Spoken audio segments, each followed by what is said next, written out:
Hello दोस्तों, नमस्कार। एडमा classes में आप सभी का स्वागत है। एडमा क्लासेस में मैं आप लोगों को भारतीय राज्य व्यवस्था यानी इंडियन पॉलिटी को पढ़ा रहा हूँ।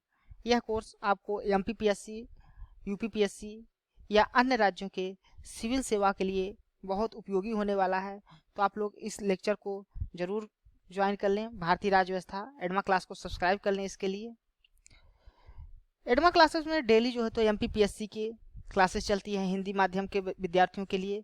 तो अब आप लोग सुबह 8 बजे मध्य प्रदेश से संबंधित समस्त जीके, चाहे वो भूगोल हो, इतिहास हो, राजनीति हो, मध्य प्रदेश से संबंधित समस्त जीके आप लोग सुबह 8 बजे पढ़िए देशांत जैन सर से।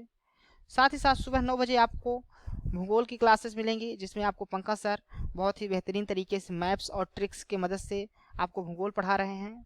इसके अलावा हमारी क्लास सुबह 10 बजे होती है राज्य व्यवस्था की, इसको आप लोग ज़रूर ज्वाइन करिए। और साथ ही साथ आप लोग एप्टीट्यूड की भी क्लास कर सकते हैं शाम को 3 बजे। तो आप लोग ये सब क्लासेस ज़रूर करिए और अपनी तैयारी को अच्छे से करिए। तो इसके लिए आप लोग इस टाइम टेबल को नोट्स कर लें या स्क्रीनशॉट लेके रख लें, तो अपनी समझ से क्लास करें। चलिए शुरू करते हैं आज का लेक्चर। भाग्य भी साहसी लोगों का ही साथ देता है। आप लोग यदि अपनी सफलता प्राप्त करने के लिए साहस रखेंगे, धैर्य रखेंगे, तभी आप लोग सफलता को प्राप्त कर सकते हैं। तो आप लोग इस बात को जरूर ध्यान रख लिए कि आपकी मेहनत, आपका साहस अधिक योगदान देता है आपको सफलता प्राप्त करने में। 80 से 90% आपकी साहस ही भाग देता है। भाग्य जो है तो आपका 10% ही आपका मदद करता है। तो इसलिए यदि आप साहसी हैं और आप के अंदर धैर्य है, तभी आप सफलता को प्राप्त कर सकते हैं। आज जो हम इस लेक्चर के माध्यम से पढ़ने वाले हैं वो है संविधान की प्रस्तावना। तो हम लोग इसमें संविधान के दर्शन को समझने की कोशिश करेंगे। इनके कौन कौन से ऐसे तत्व हैं जो संविधान को व्याख्यायित करने में और संविधान को समझाने में मदद करते हैं। फिर उसके बाद हम लोग प्रस्तावना के महत्व को समझेंगे कि प्रस्तावना का क्या महत्व है हमारे। फिर इसके बाद हम लोग यह भी समझने की कोशिश करेंगे कि प्रस्तावना का संविधान का भाग है कि नहीं। तो इसके लिए 2 मामले हुए थे, बेड़ूवाड़ी का केस और केशवानंद भारती का केस। उन दोनों केसों को समझने की कोशिश करेंगे और ये समझ में जाएंगे कि प्रस्तावना संविधान का भाग है कि नहीं। और अंत में हम लोग पढ़ेंगे कि क्या प्रस्तावना में संशोधन किया जा सकता है कि नहीं किया जा सकता, उसको भी हम लोग इस लेक्चर के माध्यम से समझेंगे। तो आइए शुरू करते हैं। सबसे पहले देखते हैं प्रस्तावना जो है उसका हम लोग सब हमारे संविधान में आया कैसे। तो प्रस्तावना का जो सोर्स था वो उद्देश्य प्रस्ताव था, जो पंडित जवाहरलाल नेहरू ने 22 जनवरी 1947 को भारतीय संविधान सभा में रखा था। तो इन्हीं उद्देश्य प्रस्तावों के विचारों को हमने अपने प्रस्तावना में शामिल किया है। तो यदि पूछ लिया गया कि प्रस्तावना को भारतीय संविधान में किसके द्वारा जोड़ा गया था, तो वह उद्देश्य प्रस्ताव इसका सोर्स था। संविधान का परिचय पत्र, प्रस्तावना को जो है तो संविधान का परिचय पत्र कहा है, ये कहा है N.A. पालकीवाला ने। तो कभी यह प्रश्न पूछा गया कि संविधान का परिचय पत्र, प्रस्तावना संविधान का परिचय पत्र है, यह किसने कहा था, तो आप लोग बताइएगा। N.A. पालकीवाला ने प्रस्तावना को संविधान का परिचय पत्र कहा है। और यह जो प्रस्तावना है हमारी, वो अमेरिकी संविधान की प्रस्तावना से प्रेरित है। यानी यह भी प्रश्न पूछा जा सकता है कि हमने जो प्रस्तावना अपने संविधान में जोड़ी है वो किस देश के संविधान से प्रेरित होकर जोड़ी है या किस देश के संविधान से लिया गया है।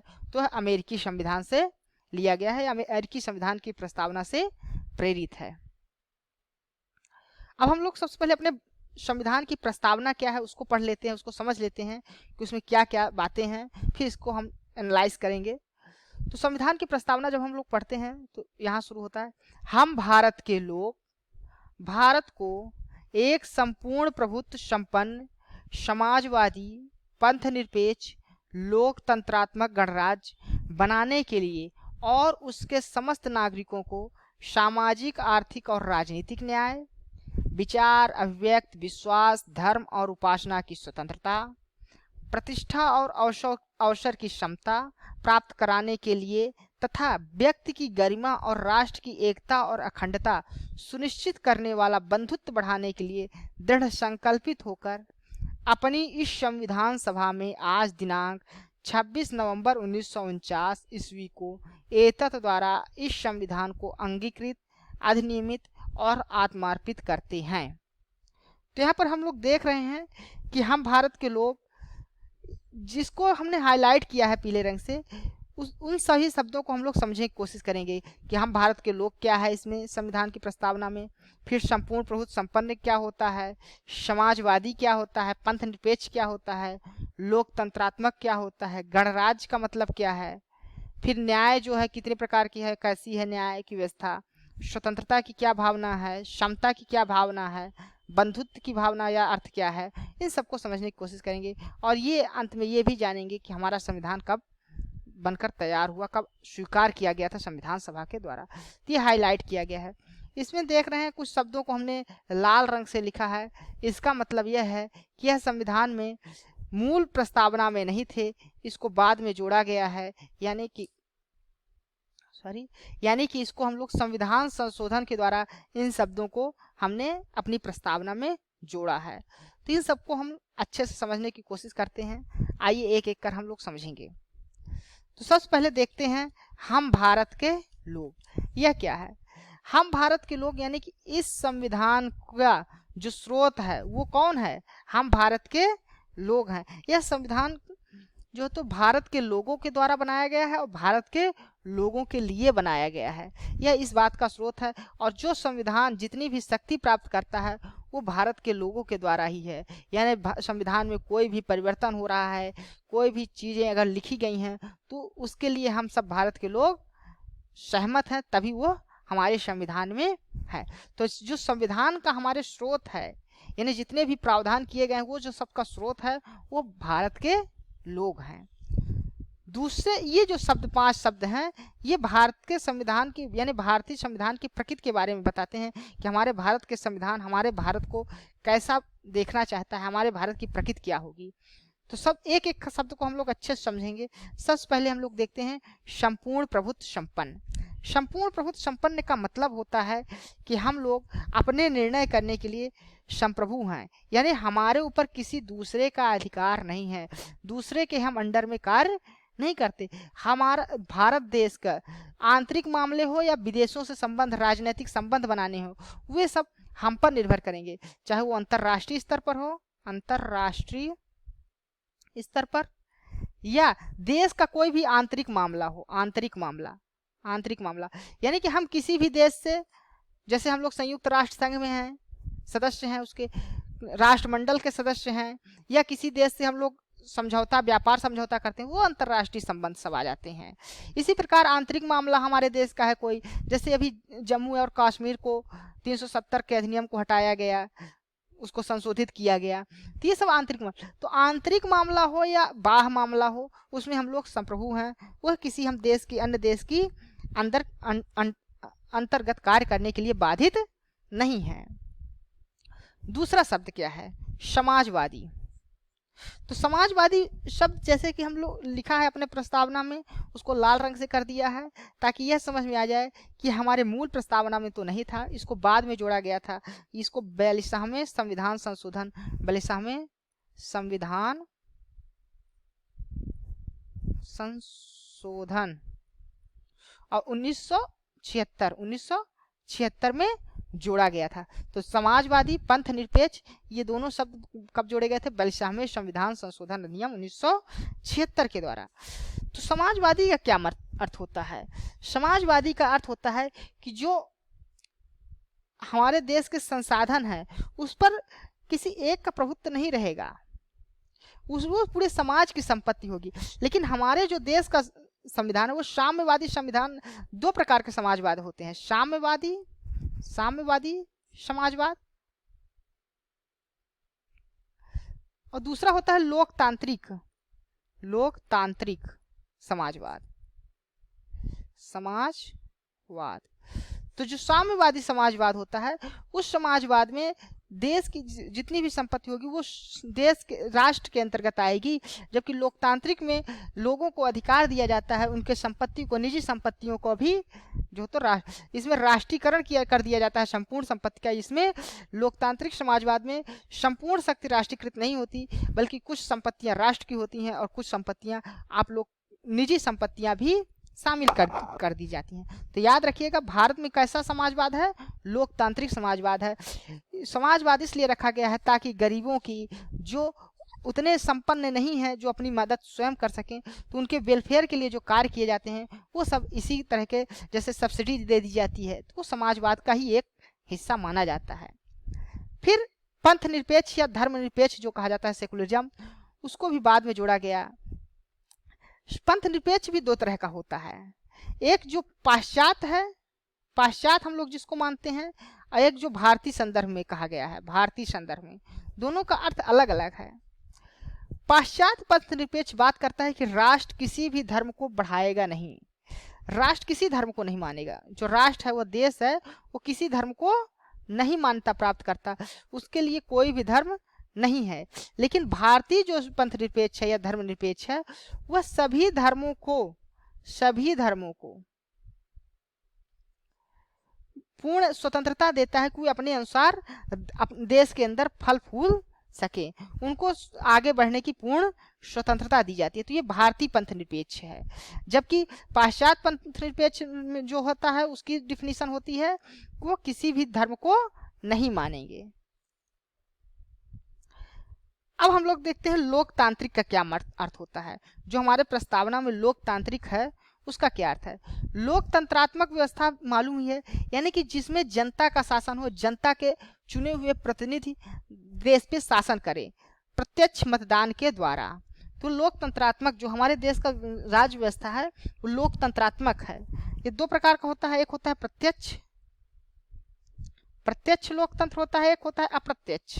प्रत्यक्ष लोकतंत्र होता है जिसमें जनता स्वतंत्र रूप से खुद शासन करने में सहभागिता निभाती है, लोग अपनी शक्ति का इस्तेमाल करते हैं। जबकि अप्रत्यक्ष वह होता है लोकतंत्र जिसमें जो तो लोगों के द्वारा चुनी हुई सरकार, यानी हम अपने प्रतिनिधियों के माध्यम से शासन करते हैं, जैसा कि भारत में है। तो लोकतंत्रात्मक दो प्रकार की है, प्रत्यक्ष होता है अप्रत्यक्ष। लोकतंत्र के कुछ औजार भी होते हैं जिन्हें तत्व भी बोला जाता है। वो होता है जैसे रेफरेंडम जो होता है, जिसको कहा जाता है परिप्रेक्षा, हिंदी में बोला जाता है परिप्रेक्षा, रेफरेंडम इंग्लिश में बोला जाता है। दूसरा है पहल, इनिशिएटिव जो बोला जाता है इंग्लिश में। फिर प्रत्यावर्तन, और चौथा है वापस बुलाना, रिकॉल करना, वापस बुलाना। तो यह ध्यान रखिएगा कि लोकतंत्र के कौन से चार प्रमुख तत्व हैं, ये आपको याद रखना है। फिर हम लोग आते हैं गणराज्य पर। गणराज्य क्या होता है। गणराज्य वह होता है जब किसी देश का शासन राजशाही या कोई एक जो राष्ट्र का अध्यक्ष होता है उसके द्वारा शासन चलाया जाता है। जैसे ब्रिटेन में राजशाही होती पहले होती थी प्रमुख, और अमेरिका में जैसे राष्ट्राध्यक्ष होता है। भारत में जो राष्ट्रपति है, भारत में भी राष्ट्रपति गणराज्य के अंतर्गत ही आता है, लेकिन यहाँ राष्ट्रपति को संपूर्ण शक्ति नहीं मिली है, प्रशासन का संपूर्ण कार्य राष्ट्रपति को नहीं है। यहाँ नाम मात्र का राजशाही उत्तराधिकार पर आधारित होती है। जबकि राष्ट्राध्यक्ष होते हैं, इनको हम लोग अप्रत्यक्ष या प्रत्यक्ष मतदान के द्वारा चुनकर भेजते हैं। इसके आगे हम लोग अपने कुछ अन्य तथ्यों को भी देखते हैं। अब आ गया है हमारा सामाजिक, आर्थिक और राजनीतिक न्याय के बारे में। तो ये जो न्याय प्रणाली है हमारे देश में, किस प्रकार के सामाजिक न्याय होगा, लोगों को आर्थिक न्याय मिलेगा और राजनीतिक न्याय मिलेगा। अब हम लोग समझते हैं सामाजिक न्याय क्या होता है। सामाजिक न्याय वह है जिसमें हर व्यक्ति को बराबरी का अधिकार दिया गया है।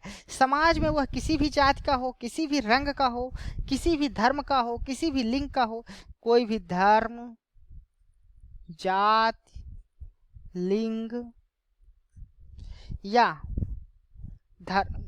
रंग, किसी भी रंग, तो इसके आधार पे कोई भी हम लोग भेदभाव नहीं करेंगे। यानी समाज में हर व्यक्ति क्या है, समान भावना से हर व्यक्ति को देखा जाएगा, समान भेद, किसी को कोई विशेषाधिकार नहीं दिया जाएगा, विशेषाधिकार नहीं रहेगा। तो ये सामाजिक न्याय की बात की जाती है। इसी प्रकार आर्थिक न्याय की भी बात की जाती है, यानी सभी को समान अवसर मिलेंगे अपनी प्रगति करने के लिए, उन्नत करने के लिए। उनको संपदा दी जाएगी, आय उनकी निश्चित की जाएगी, सभी को रोजगार प्राप्त हो, इस चीज़ का भी ध्यान रखा जाता है। यानी एक प्रकार से हम लोग आर्थिक न्याय की बात कर रहे हैं कि हर व्यक्ति के पास अर्थ या संपत्ति होनी आवश्यक है, अनुपात रूप में कुछ न कुछ उसके पास मिली जुली होना चाहिए, इसलिए मिश्रित जो तो अर्थव्यवस्था को हमने अपनाया है। फिर राजनीतिक न्याय भी मिलना चाहिए उसे, राजनीतिक रूप से जैसे वोट देने का अधिकार है, वोट देने का अधिकार, हर व्यक्ति के एक वोट की गिनती एक ही मानी जाती है। इसी प्रकार हम लोग देखते हैं कोई भी प्रतिनिधि के रूप में खड़ा हो सकता है, चुनाव में भाग ले सकता है, प्रतिनिधि के रूप में चुनाव में भाग ले सकता है। तो सबको राजनीतिक न्याय भी यहाँ पर दिए जाने की बात इसी 19 जो तो रखी गई है। और यह याद रखिएगा कि ये जो तीनों चीज़ें दी गई है, सामाजिक, आर्थिक और राजनीतिक न्याय की बात की गई है, यह भारतीय प्रस्तावना में कहाँ से ग्रहण किया गया है? यह रूस के संविधान से लिया गया है। कहाँ से लिया गया है? रूस के संविधान से। इसको रूसी क्रांति, जब 1917 में रूसी क्रांति होती है 1917 में, तो कहाँ से लिया गया है? रूस से लिया गया है, याद रखिएगा, रूस से। रूसी क्रांति 1917 के दौरान इन तीनों चीज़ों की बात की गई थी, सामाजिक, आर्थिक और राजनीतिक न्याय की। फिर इसके साथ साथ हमारे देश प्रस्तावना में विचार, अभिव्यक्ति, विश्वास, धर्म और उपासना की स्वतंत्रता की बात भी की गई है। यानी कि हर व्यक्ति को स्वतंत्रता मिली है, उसके खुद के विचार हों, वह अपने विचार अपने अनुसार सोच सकता है, उसका निर्णय कर सकता है, कार्य कर सकता है। वह अपने को अभिव्यक्त करने के लिए नहीं, उसे कला की, संस्कृत की, किस प्रकार वह कला करना चाहता है, अभिनय करना चाहता है, यानी अपने विचारों को रखना चाहता है, उसके अपने अभिव्यक्ति की भी आज़ादी दी गई है। फिर वह किसी भी चीज़ पे विश्वास कर रहा है कि नहीं, उसके अपने विश्वास हैं, कौन सा धर्म माने कि न माने, किस भगवान की या किस ईश्वर की वह उपासना करता है, इन सब की स्वतंत्रता की बात हमारे प्रस्तावना में की गई है। इसके बाद हम लोग देखते हैं प्रतिष्ठा और अवसर की क्षमता की बात भी हम लोग हमारे संविधान में करते हैं। यानी हर व्यक्ति को समान अवसर मिले आगे बढ़ने के लिए। यानी इसका मतलब, ये समता का मतलब यह नहीं है कि हर व्यक्ति समान है, उसको उसकी क्या कंडीशन क्या है इसको देखते हुए, क्योंकि हम लोग देखते हैं कि समाज में कोई बहुत गरीब है, कोई विकलांग है, कोई महिला है, कोई बहुत पिछड़ा हुआ है, तो उन सब को ध्यान में रखते हुए सभी को समान अवसर मिले, हर वर्ग को आगे बढ़ने के अवसर मिले और उसकी किसी भी प्रकार का भेदभाव ना किया जाए। प्रतिष्ठा नागरिक, जैसे हम लोग आर्टिकल 17 में देखा जाए, अस्पृश्यता का अंत कर दिया गया है, अस्पृश्यता का अंत, अनुच्छेद 17। इसी प्रकार समता, अवसर की समता यानी रोजगार की समता हम लोग अनुच्छेद 16 में देखें। अनुच्छेद 16 में तो सभी को रोजगार में समान अवसर की बात की गई है। और इसी प्रकार जाति, धर्म, आधार आदि के आधार पर कोई भेद ना किया जाए, इसके लिए अनुच्छेद 14 में समानता का अधिकार दिया गया है, जिसमें कानून के समक्ष सभी व्यक्ति समान हैं। और आर्टिकल 15 में भी हम लोग देखते हैं जैसे कि धर्म, जाति, लिंग या जन्म स्थान या इस आधार पर किसी भी वंश के स्थान आधार पे किसी भी प्रकार का भेदभाव करने से मना किया गया है। तो इस प्रकार हम लोग देखते हैं कि हमारे जो संविधान की प्रस्तावना में प्रतिष्ठा या अवसर की क्षमता की बात की गई है, वो हम लोग अपने संविधान में मौलिक अधिकारों में भी पाते हैं। फिर इसके बाद जो अगला है वो व्यक्ति की गरिमा और राष्ट्र की एकता और अखंडता सुनिश्चित करने वाला बंधुत्व बढ़ाना चाहिए। बंधुत्व का क्या अर्थ होता है? बंधुत्व का अर्थ होता है भाईचारा। बंधुत्व का अर्थ क्या है? भाईचारा। यानी कि हम लोग राष्ट्र में, एक राष्ट्र में रहते हुए सब एक भाई के रूप में रहें, एक संतान के रूप में रहें, और हर व्यक्ति की अपनी गरिमा होती है, उसका भी हम लोग ध्यान में रखें। और ऐसा कोई भी कार्य राष्ट्र के लोगों के द्वारा ना किया जाए जो राष्ट्र की एकता और अखंडता को खतरा पहुंचाए। यानी राष्ट्र की एकता और अखंडता को हम इस संविधान के माध्यम से, जो संविधान बनाएंगे, उस प्रस्तावना में कहा गया है कि हम लोग ऐसा संविधान बनाएंगे, ऐसा नियम बनाएंगे जिससे हमारे राष्ट्र की एकता और अखंडता को सुनिश्चित किया जा सके और हर व्यक्ति को समान अवसर, समान एक भाईचारे के रूप में हर व्यक्ति रहे, व्यक्ति की गरिमा को भी कोई नुकसान ना हो। जैसे हम लोग देख रहे हैं राष्ट्र की एकता और अखंडता, तो इस प्रकार ये भी शब्द जो है तो संविधान में संशोधन के द्वारा आया था, वो ही हम लोग बता चुके हैं, 42वें संविधान संशोधन 1976 के द्वारा। तो 3 शब्द आए। कौन कौन से शब्द संविधान संशोधन के द्वारा आया था? एक तो हमने देखा था समाजवाद, जो समाजवाद शब्द जोड़ा गया। फिर पंथ निरपेक्ष या धर्म निरपेक्ष जिसे कहा जाता है निरपेक्ष, ये शब्द जोड़ा गया। तीन शब्द, एक शब्द ये, दूसरा ये, और तीसरा राष्ट्र की एकता और अखंडता। तो ये सब तीनों जरूर याद रखिएगा कि ये किस संविधान संशोधन अधिनियम के द्वारा लाया गया है हमारे संविधान में। तो ये है 42वें संविधान संशोधन अधिनियम 1976 के द्वारा ये तीनों शब्द जोड़े गए हैं, समाजवाद, पंथ निरपेक्ष, राष्ट्र की एकता और अखंडता। अब आगे हम लोग देखते हैं अगला जो कहा गया है कि इस संविधान को हम लोग कब स्वीकार कर रहे हैं। 26 नवंबर 1949 को हम लोग क्या कर रहे हैं, अंगीकृत कर रहे हैं। अंगीकृत, अधिनियमित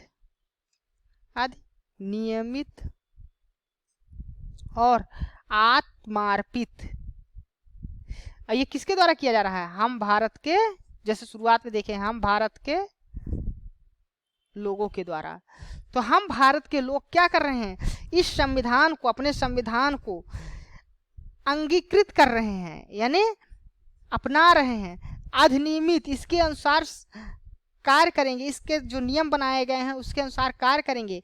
और आत्मार्पित, यानी अपने आप को आत्मार्पित, अपने आप को इस संविधान के हवाले अपने आप को समर्पित कर रहे हैं। यानी कि हम लोग जो कार्य करेंगे इस संविधान के अनुसार करेंगे। कब से, 26 नवंबर 1949 को। तो ये याद रखिएगा, इस दिन को संविधान हमारा अंगीकृत किया गया था। क्वेश्चन में पूछ लिया जाता है कभी कभी कि हमारे संविधान को कब अंगीकृत किया गया, कब अपनाया गया, तो 26 नवंबर 1949 के दिन को अपनाया गया था। ठीक, चलिए आगे देखते हैं। अब हम लोग समझ लेते हैं कि जो प्रस्तावना है, इस प्रस्तावना का हमारे संविधान में क्या महत्व है। तो प्रस्तावना जो है तो एक हमारे संविधान का, जो संविधान के जितने भी कार्य होंगे उसका एक दर्शन है। क्या है, एक दर्शन है जो हर प्रकार के मूल्यों का, चाहे वो सामाजिक मूल्य हो, सामाजिक मूल्य, या राजनीतिक मूल्य हो, राजनैतिक मूल्य, धार्मिक मूल्य हो, धार्मिक मूल्यों को भी इसमें शामिल किया गया है। भाषा, आस्था की, विश्वास की स्वतंत्रता है, अभिव्यक्ति की स्वतंत्रता है, और साथ ही साथ नैतिकता की भी बात हमारे इस संविधान में की गई है। बंधुत्व बनाए रखना है, व्यक्ति की गरिमा को बनाए रखना है।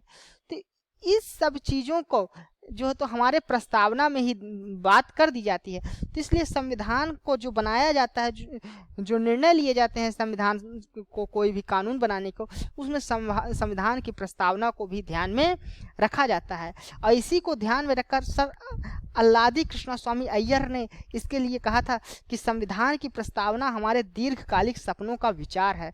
संविधान की प्रस्तावना क्या कहा था, अल्लादी कृष्णस्वामी अय्यर ने कहा था। कौन कहा था, अल्लादी कृष्णा स्वामी अय्यर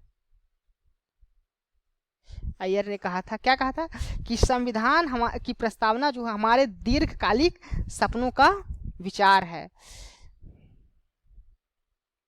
इसके बाद प्रस्तावना के बारे में के.एम. मुंशी भी कहते हैं, के.एम. मुंशी भी कहते हैं कि प्रस्तावना हमारी संप्रभु लोकतंत्र की, हमारी संप्रभु लोकतंत्र की एक भविष्य फल है। भविष्य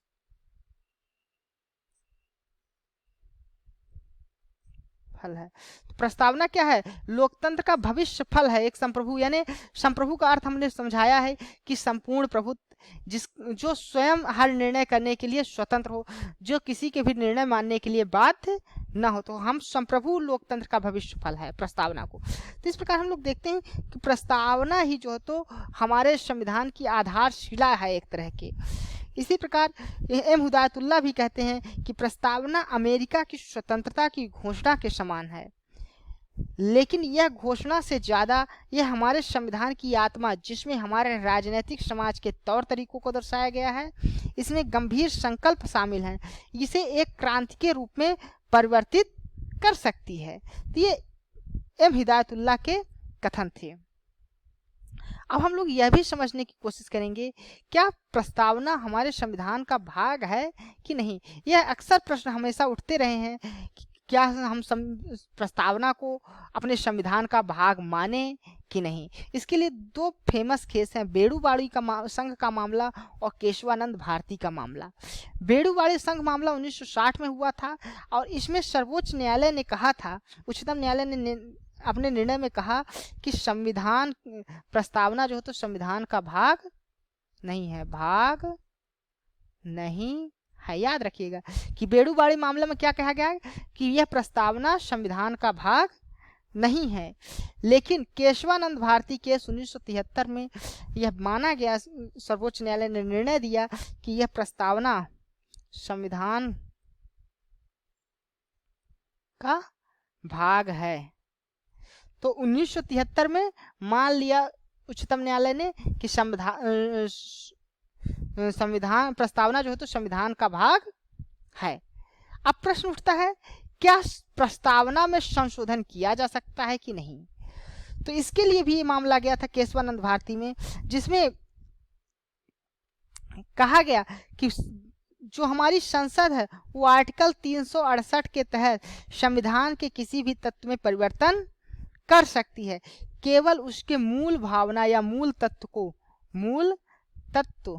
या मूल भावना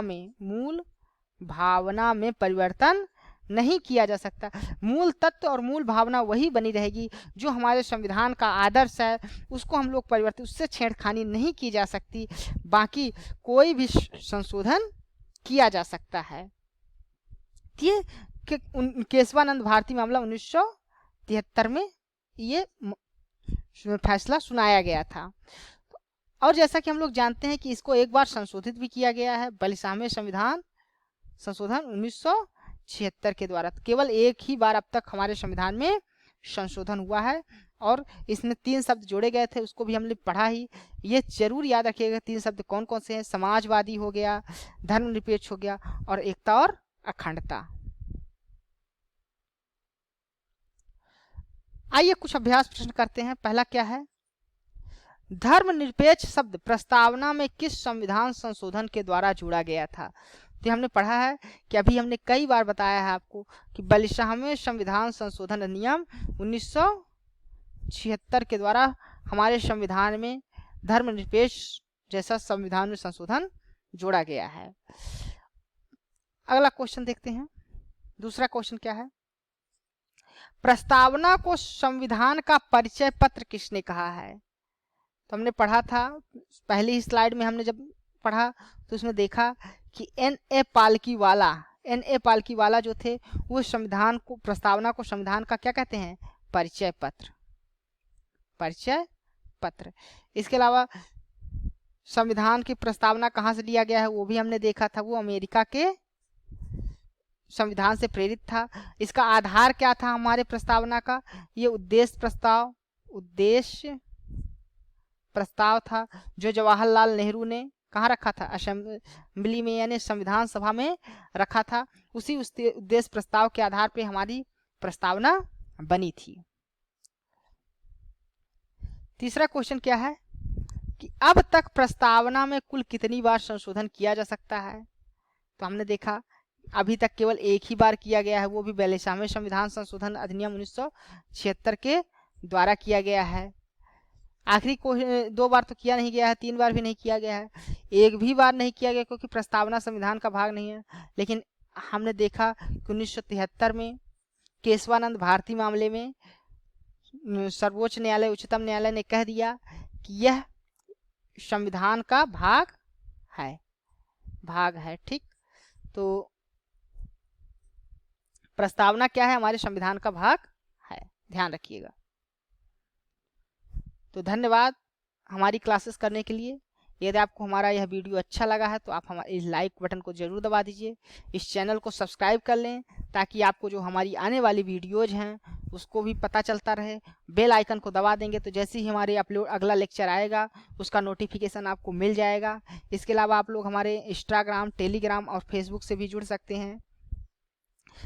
इनसे जुड़ने के लिए डिस्क्रिप्शन बॉक्स में लिंक दिया है, उसको आप लोग क्लिक करिए और हमारे इंस्टाग्राम, टेलीग्राम, फेसबुक से जुड़िए।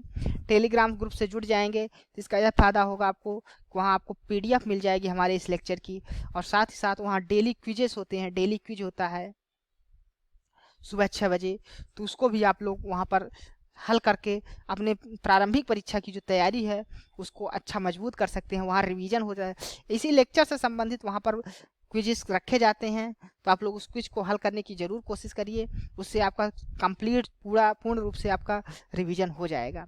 थैंक यू, धन्यवाद।